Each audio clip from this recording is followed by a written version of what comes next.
This is the PowerApps podcast from CRM Audio with those Dynamics guys and Shawn, the CRM Hobbit Tabor. This episode is brought to you by KingswaySoft. KingswaySoft is a leading integration solution provider offering software solutions to make data integrations affordable and painlessly easy. Thousands of enterprise clients from over 80 countries and regions rely on KingswaySoft to integrate data with various business systems in order to drive their business efficiency and fully leverage their information assets. And remember that KingswaySoft now works with the Common Data Service and PowerApps. We thank KingswaySoft for sponsoring the PowerApps podcast from CRM Audio. Welcome to another episode of the PowerApps podcast, the podcast that's focused completely on Power Apps, Canvas, and Model, as well as Microsoft Flow here on the CRM Audio Network. It's a new year, it's a new day, and as a result, we've lost two of our mates due to the holidays. But as always, I have the gorgeous man himself, Mr. Kyle Hill, with me.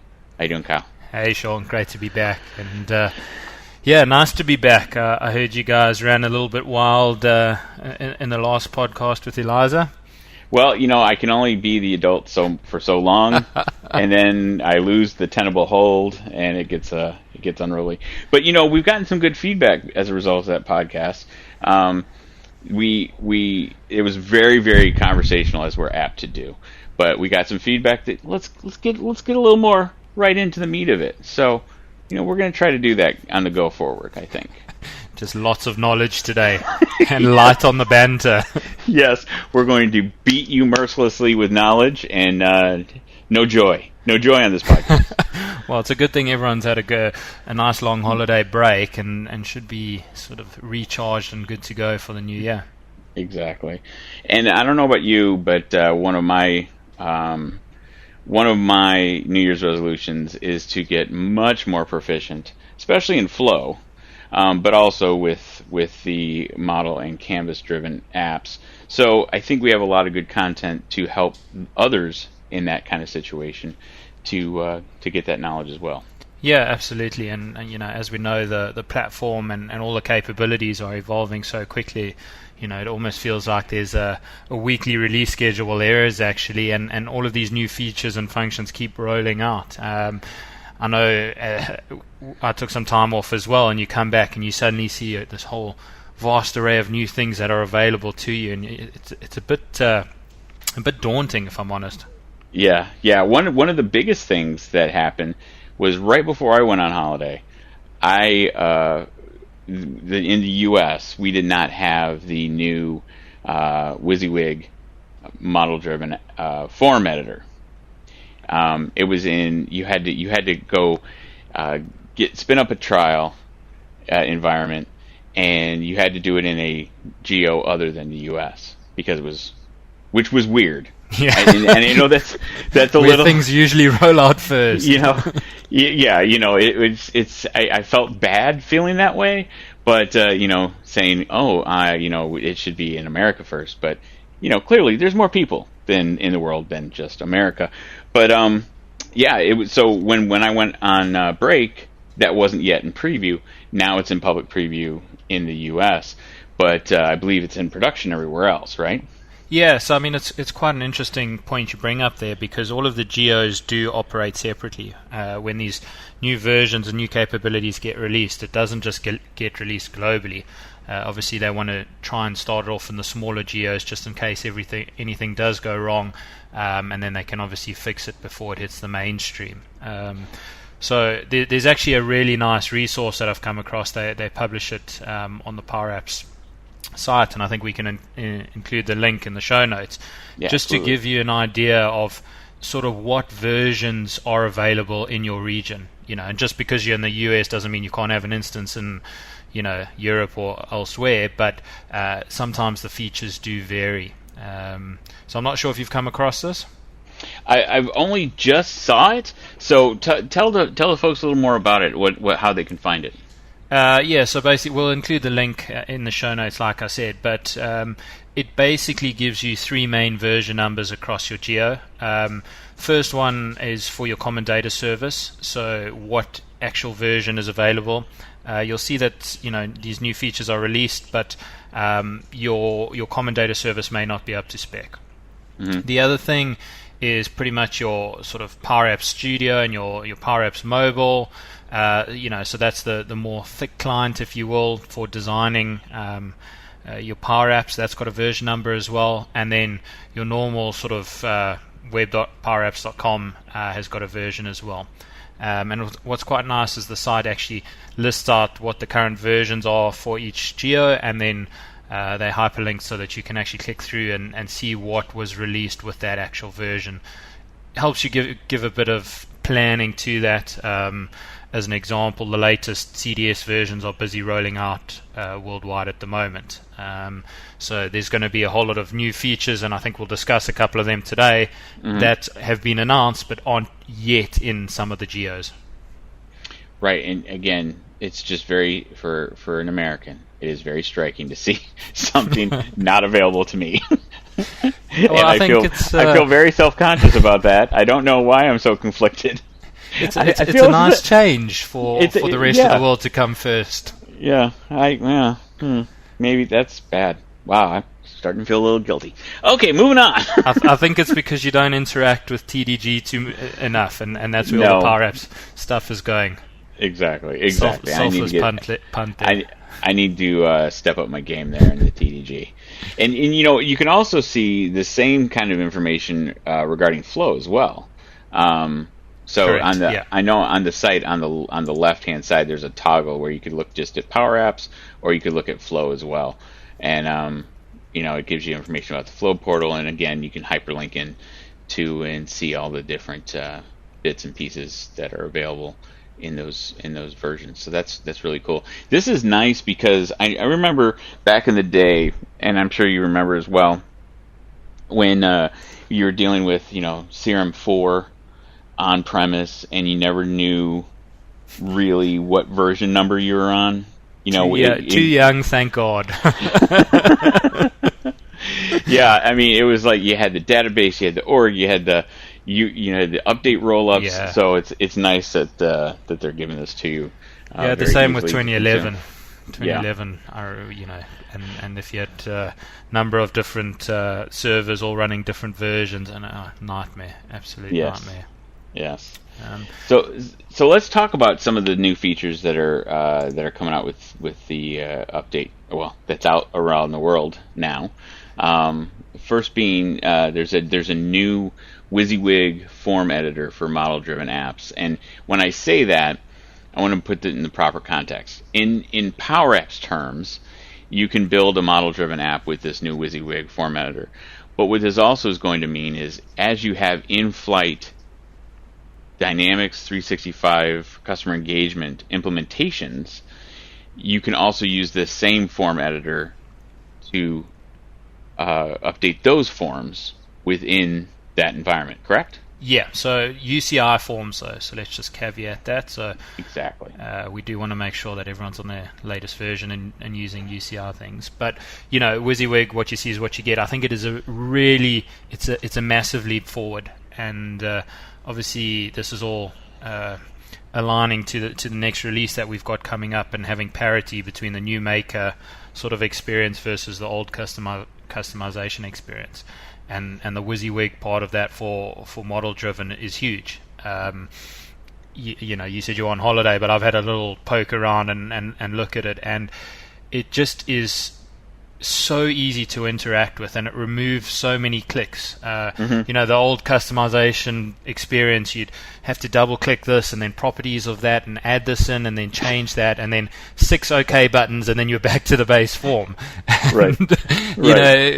For an end user, they never saw the pain that you had to go through. But we went through that, and now just to have this sort of drag and drop and just see it visually update straight away, I think is really, really game changing.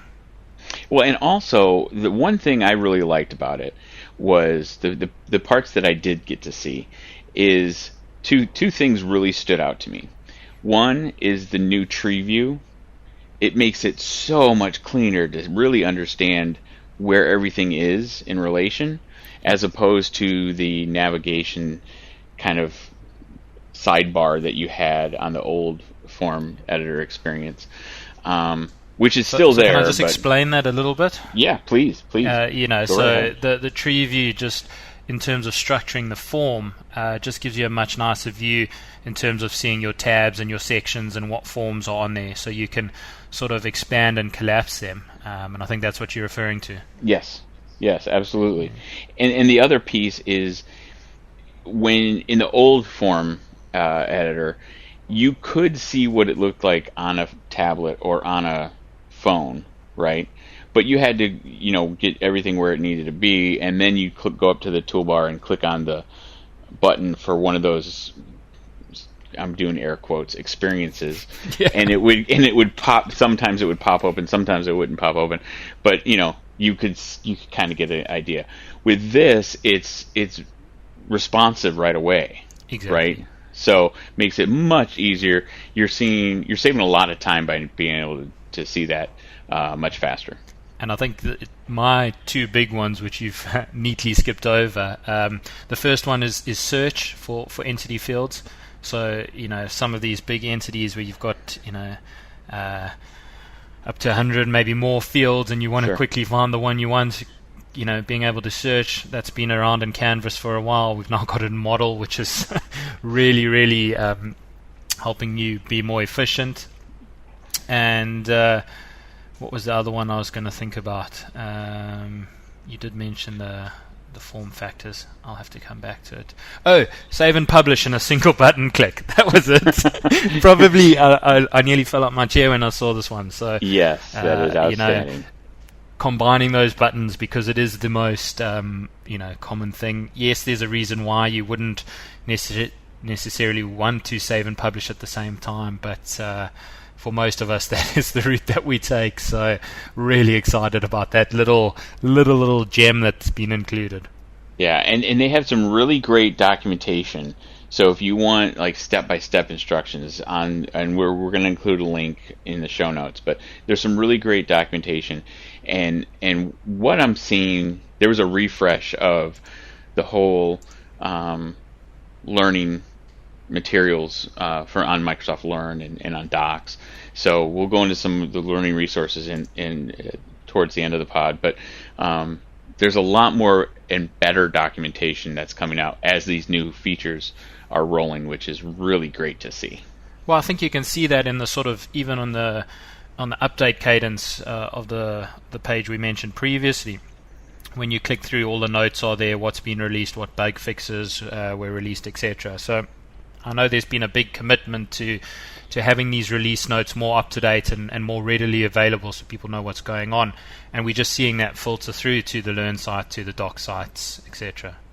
Yeah, which is very helpful, especially to customers. I mean, because we as partners have a little bit different insight into some of the information, and not all of that granular level is always needed. Sometimes it is, but this is great to see, especially for customers who really need that level of detail. Yeah, and I mean, so the next one, if you don't mind me moving on a little please. bit here, is also the view editor. So I mean, we spoke about the forms. The view editor is now also available for sort of preview experience, where you can have that WYSIWYG experience, drag and drop columns, resize them dynamically, and you see the data rendered, as well as obviously the changes that you're making to column width or names or things like that. So you can start seeing how it's expanding across the whole customization experience for model-driven apps, in line with that goal of getting parity between the new maker and the old customization experience by sort of April timeframes. And I'm really going to miss those days when you add a column to a view and then click the green arrow 14 times to the left to get it just where you want it. Or where you had fixed column width size, and if you wanted to do something custom, it was a nightmare. We're not even going to get into that. Yeah, this is really fantastic.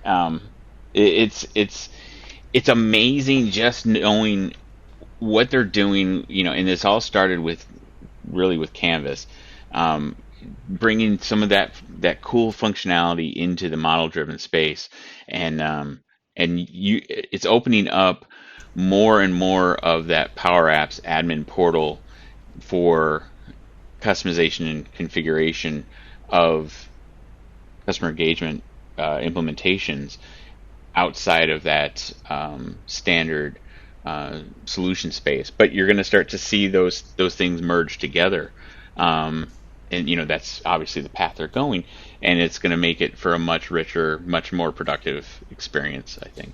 Well, I think that has been a sort of undocumented focus from Microsoft, is saying, look, we've got an incredible platform, but we are way behind the times in terms of enabling our people to adopt it and customize it in that fashion. We had very old, out-of-date customization techniques, and this has kind of left us to the front of the queue. I don't know anyone else out there that does such amazing work in terms of being able to bring these sort of business apps, so PowerApps and Canvas apps and model apps both. You can really make them at speed. Something that used to take you hours and hours and hours, now you can just do it on the fly and see the visual effects straight away.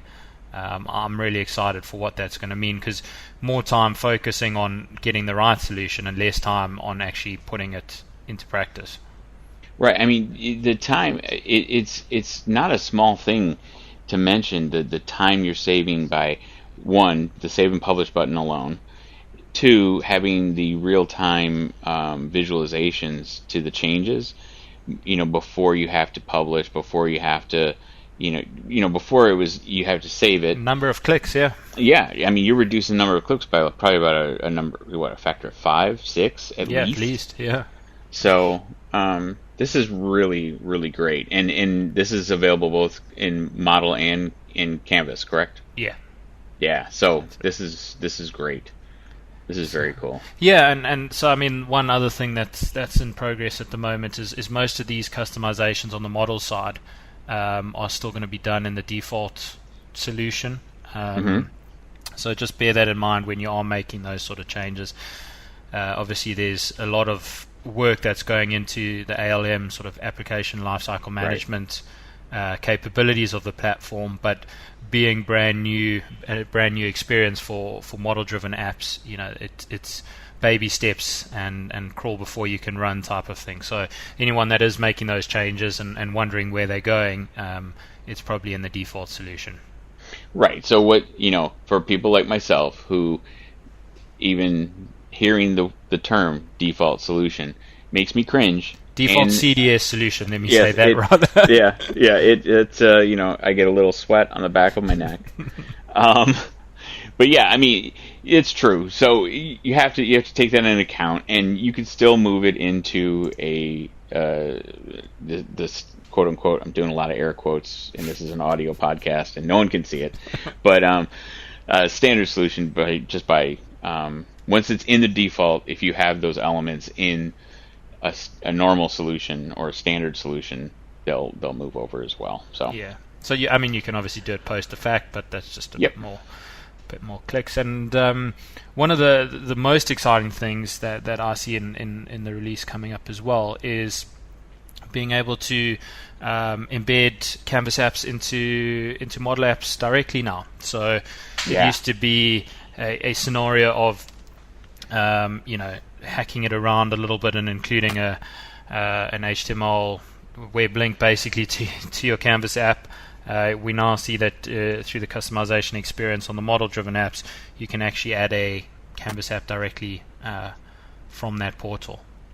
And that's in the US. That's in public preview. Everywhere else, it's available now. Yeah. Again. Yeah. I mean that is I cannot even tell you how powerful of an element that is to the Dynamics 365 customer engagement experience, because the things you can now do, like for example, let's say you have in a field service experience, right? You have a work order. If you had a Canvas app for parts ordering that you could embed into that work order, how amazing would that experience be? Yeah. You could be able to pull the data directly from the model-driven form, based on the customer asset or based on the underlying product of the customer asset, to filter a list of parts that are available. I mean, there's so much potential there just in that little scenario. Not to mention when you start getting into customer service aspects, when you start looking at just sales. I mean, there's so many different avenues you could take this with, ways to manage more data easily with much fewer clicks. Yeah, and don't forget about Flow as well. I mean, that's going to be revolutionary.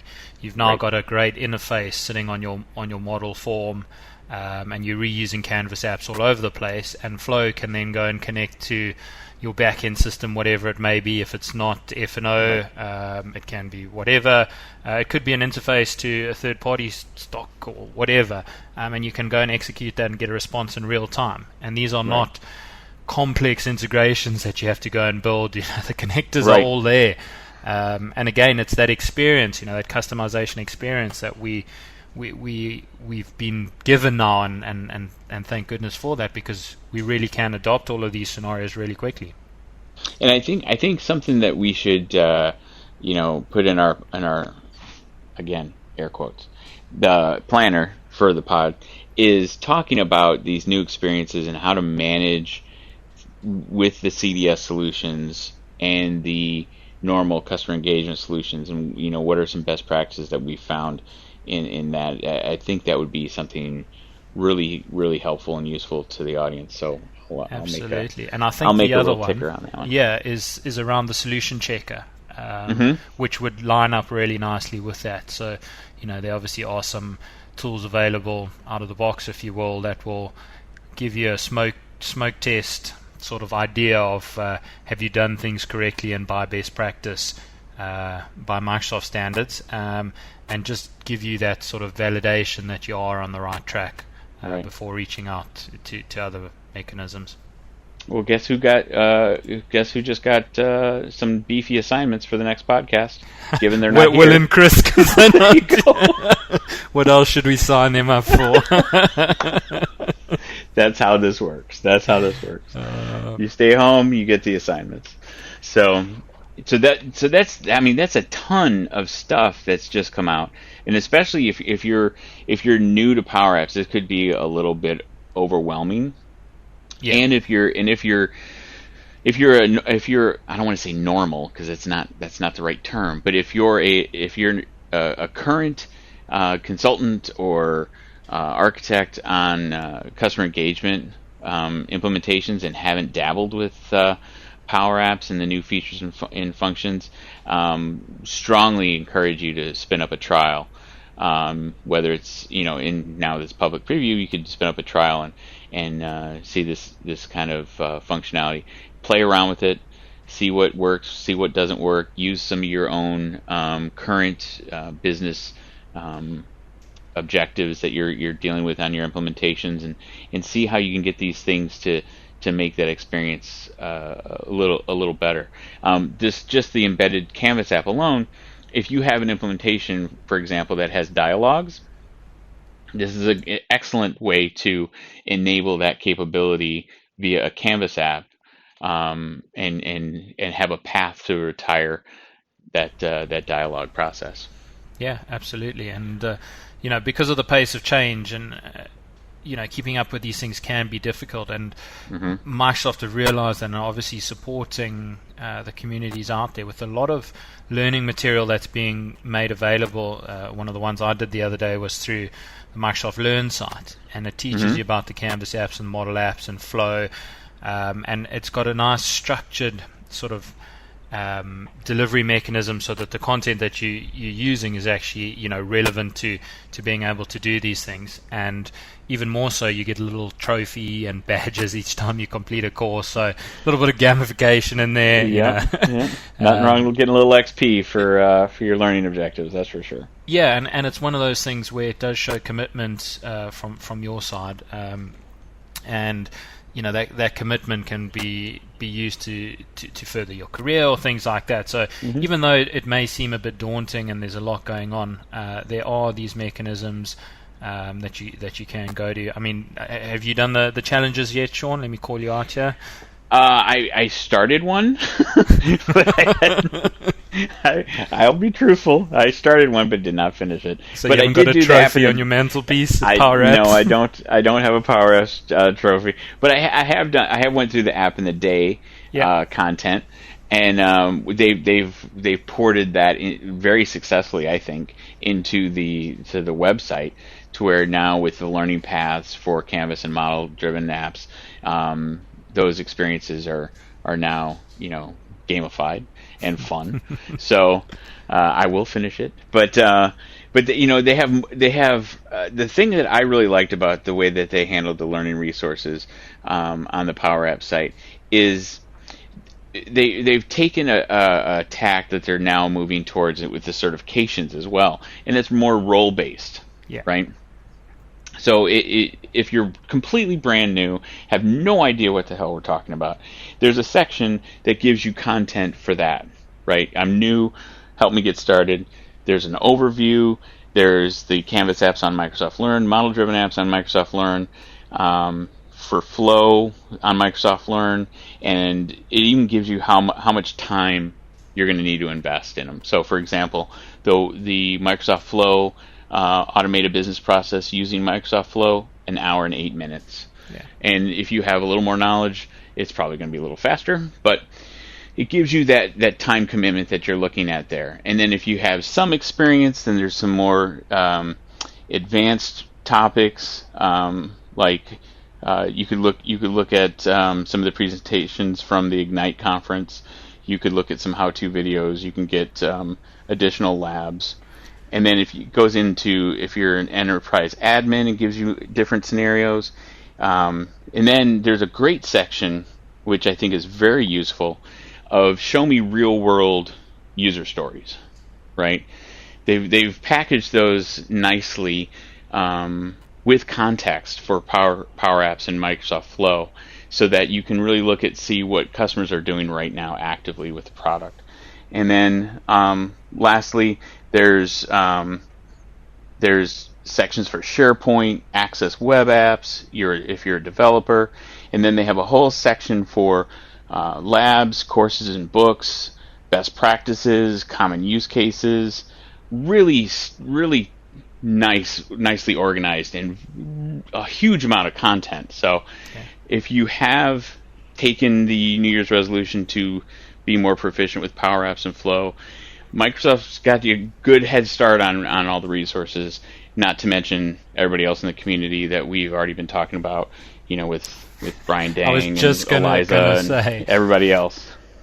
Yeah, I mean... And TDG. Let's not forget TDG. Just the shout-out for Eliza for last week. I mean, she runs that whole YouTube channel. And, once you've gone through some of the basics from the Microsoft content, to actually go and see how it's being deployed, again, real-life situations. Typically, people have come across a scenario that they needed to do, and they share that with the community. And Eliza's great with her sort of vlogs and how-tos and going through that. So you can go from zero to expert more quickly than you were ever able to before.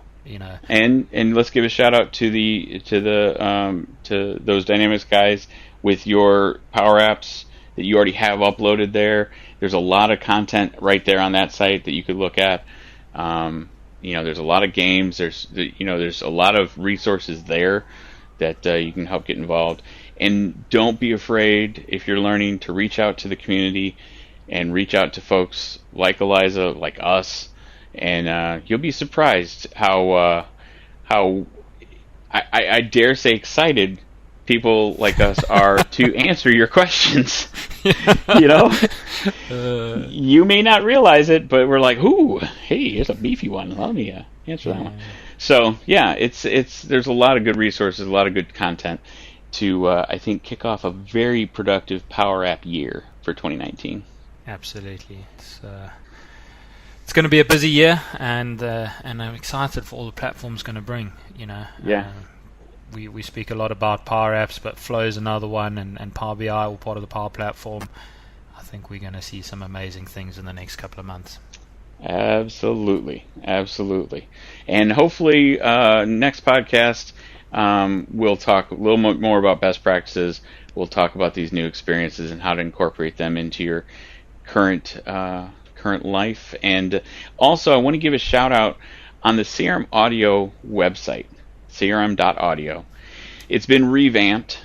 It's a lot more user-friendly, and you actually can now search across all of the different shows and find similar topics. So, for example, if you wanted to find out everything that's been on the network about Power Apps, that's not just our podcast, but, like, for example, Implement This talked about model-driven apps. There was another episode on the Dynamics Mechanics podcast where they talked about integrating with custom connectors. So a lot of stuff, a lot of content we're the main out there. one, though, Sean. We are absolutely the main one. It is. I mean, it's in the name. It really is in the name. So yeah, Clue's in the name. Clue is in the name. And here's a fun fact. Go to one of the episodes, and you'll now see little host photos Portraits. with links to our social media accounts. And here's a fun fact. Are you at your well, obviously you're at your computer now. We're doing a podcast. Go to the CRM Audio page and look at one of the most recent Power Apps podcast episodes, and tell me what fun fact you find. I'm not sure that I want. not safe for the airwaves. You and I look fine. Let's just put it that way. Yeah, same. Chris and Will. Yeah. Will has never looked scarier, but yeah, it's there's a lot of good content there. So please, I encourage you to go out to the crm.audio website and check that out. And we'll be back on the next episode, hopefully with Will and Chris. And I hope everybody's enjoyed this episode. The new fast-paced action that is Power Apps Podcast. Information overload. That's right. And any last parting notes, Kyle? No, just wishing everyone a happy and prosperous 2019. Absolutely. Well, until next time, this has been the Power Apps Podcast. Take care. This has been the Power Apps Podcast from CRM Audio. Send us your feedback at mail@powerappspodcast.com. Check out other episodes from the CRM Audio Network by going to CRM Audio in your browser or searching for CRM Audio on Spotify, Google Play, iTunes, Stitcher, TuneIn, any place else that you can find podcasts. This is a production of Dynamics Podcast LLC.